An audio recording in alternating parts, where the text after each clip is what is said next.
How's it look? When you were doing the two pen lobes, it didn't scroll out.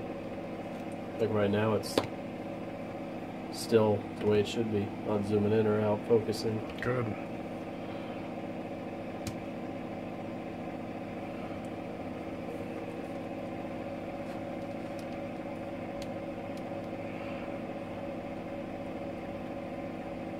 It's a very crucial part. You never want to mix these screws up.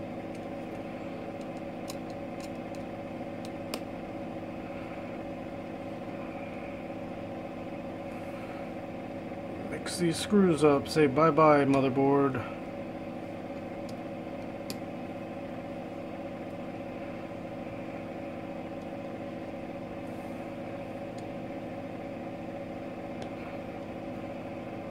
So all I'm doing here is I'm removing the screws to the shield that protects the connectors. It's the connectors for your LCD, digitizer, home button, and camera.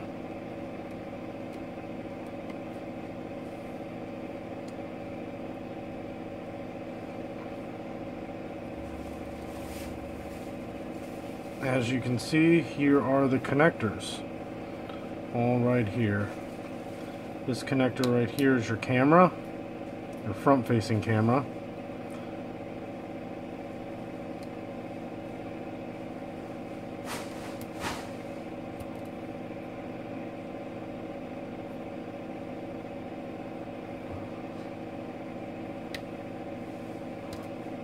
You want to be very careful when you're working with these. You want to make sure not to damage any of these connectors. So there you have it. That's how you would take off your screen. Alright, so next step would be to disassemble all the peripherals from the screen itself.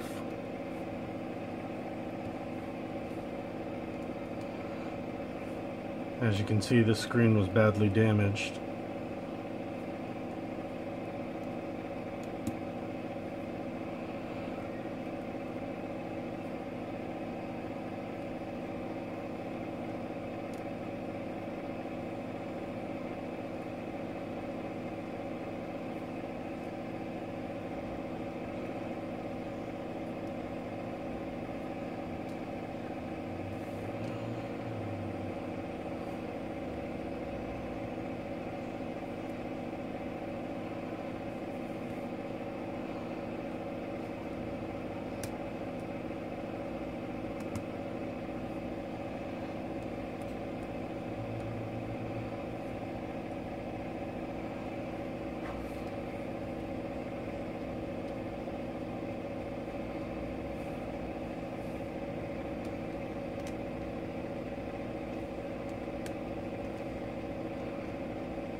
These screws that hold the plate down are all universal. They'll all work, even if you mix them up, but only the ones for the frame.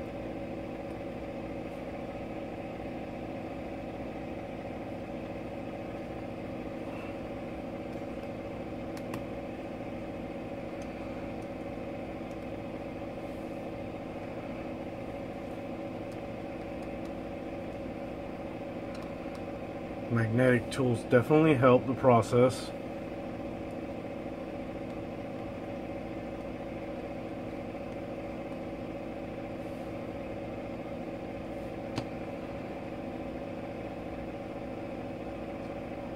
See, if you notice here, what I like to do is I like to map out the way I take things out. So it makes it just a little bit easier for when you need to step away and someone needs to step in. For them to pick up right where you left off. Next, what we'll do is we'll disconnect this connector right here, which is the connector for the home button. Disconnect that. Then what we'll do is we'll hit this home button with a little bit of heat so that we can get it off a little better, okay? So first and foremost, what I like to do, I like to take a flathead and just get right underneath this little piece right here and just slowly get that to lift up. Just like that. Once that's done and you know that it'll come off real easy, half the battle is won. Next, like I said, we're going to hit this home button with a little bit of heat. Use a little heat gun.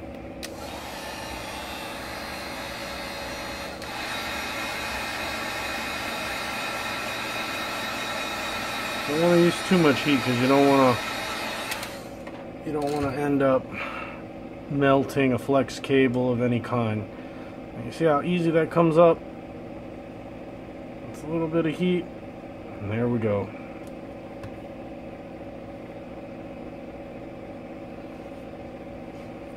Next part's going to be a little bit difficult. Right here, in order to remove this shield, the flex cable that connects to the home button is glued to the frame itself, the frame itself. So what we need to do is we need to get underneath this piece right here and lift this up so that the frame, so that the cover, the shield, will come up easier.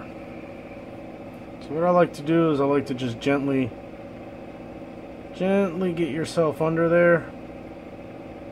You want to be very careful not to damage this connector. This is the home button connector, so any damage to that will render your home button useless.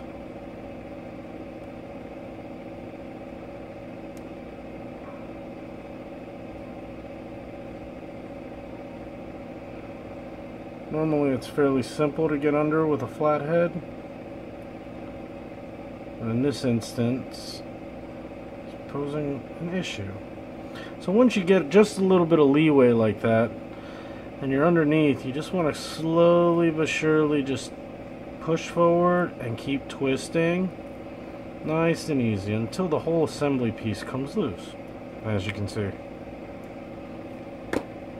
Then from that point you should be able to remove the shield with no issue, just like that. And remember not to just jerk it away, because the shield does have a flex cable that intermixes with all these other flexes right here. So you will just want to do it nice and easy until that flex cable is released. And there's your shield. Next, what we're going to do is we're going to remove the front camera assembly.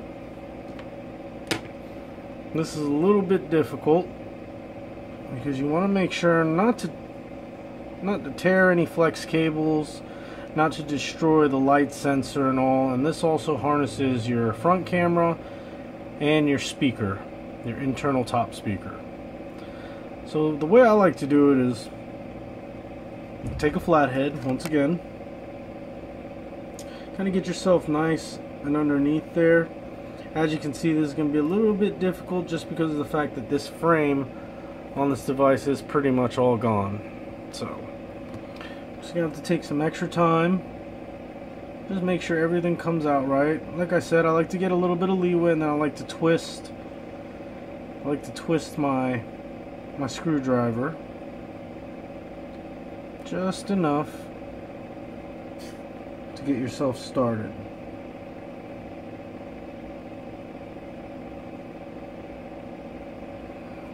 Position myself a little bit better here.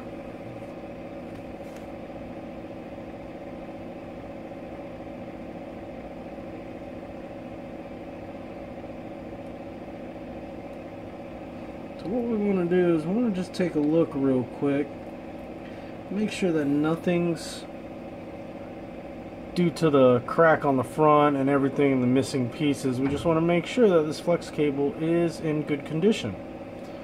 As you can see, you got your microphone there, and you also have your light sensor.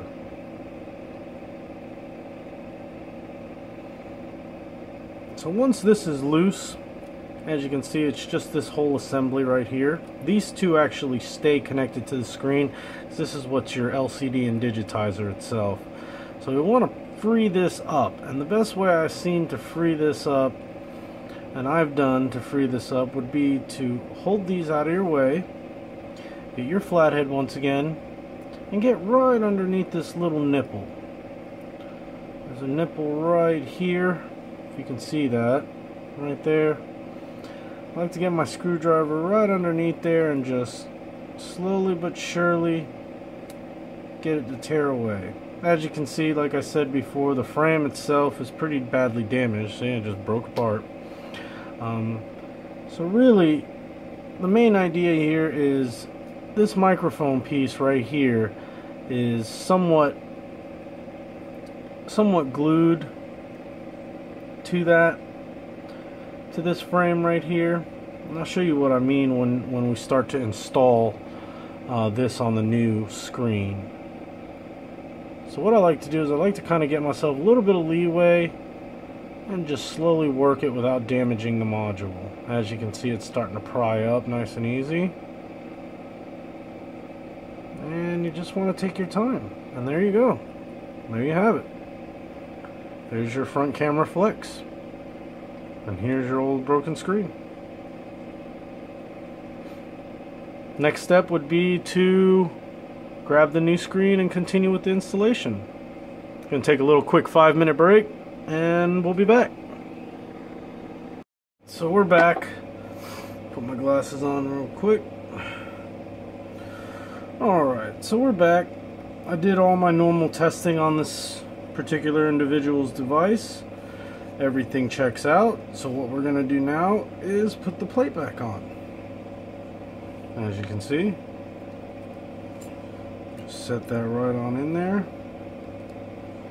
Make sure everything sets correctly. And what I like to do is I like to hold the screen up with my knuckle as I hold the plate down, just so that I can make sure that all the screws are going in its proper order. Because like I said before, you do not want to mix these screws up. Some of the screws are longer than others, so if you do mix them up, you will screw through your motherboard, which will not be good. So just remember what I said. Make sure to map everything out. Once you get the first 2-3 screws in, you can let go of the plate and actually hold the screen.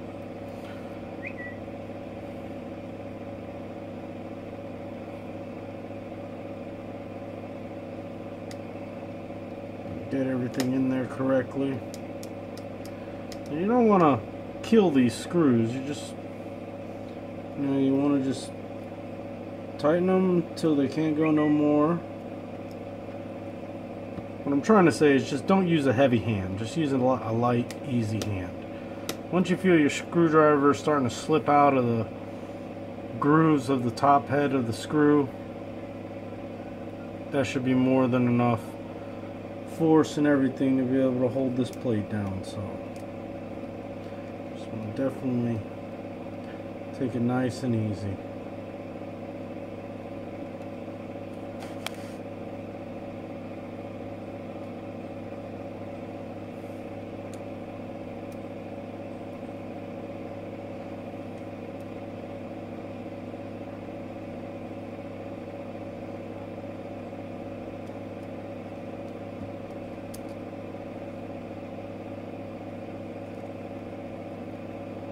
Sometimes it takes some working to get this screw set correctly. So you just want to take your time, don't rush. If you don't get it the first time,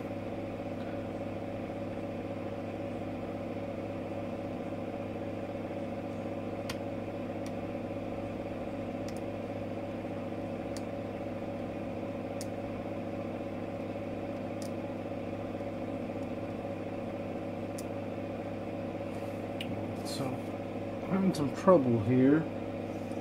Screw's actually not wanting to grab, so give me a moment.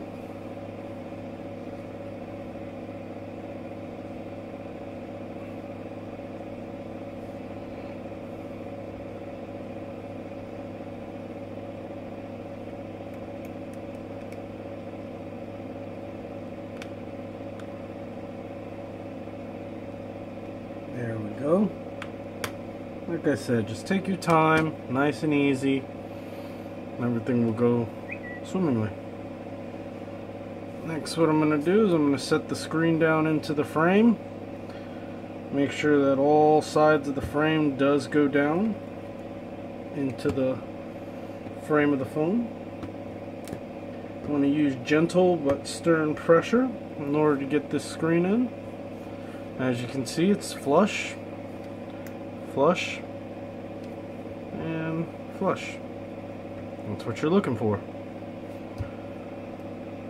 Then from here, what we'll do is we'll move on into putting the penelope screws back on, which will give the screen more support and hold it inside of here, inside the frame.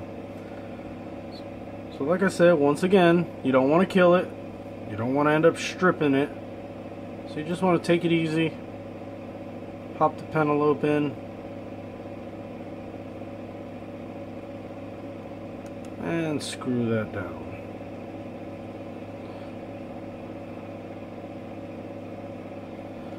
Alright, and there we have it. There you have it. Fully replaced screen, digitizer and LCD on an iPhone 6 Plus. Let's test her out. Home button, power button, volume up, volume down, unmute, mute. I don't know if you guys can hear the vibration. The main things you want to test for would be like your camera, back cam, selfie cam,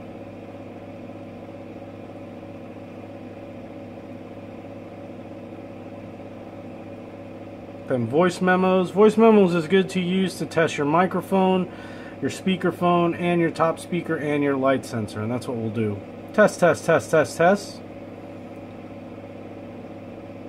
Test, test, test, test, test. As you can see, the speakerphone works and the microphone does work because it is picking up. Let's try the top speaker. I'll turn that up just a little bit. Alright, so I do hear that. Also, when you cover the light sensor, it should black out, so the light sensor is working.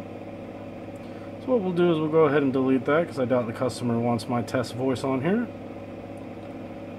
And last but not least, we will like to check your Wi-Fi. Make sure your Wi-Fi is picking up signals, which they are. We'll turn that back off. And last but not least, let's test the Touch ID. Make sure Touch ID is working. Let's go to add a fingerprint. As you can see, it does recognize a fingerprint. So I'm sure this client will be super stoked to get his phone back, especially being in the Marines or the military. Alright. Till next time, ladies and gentlemen.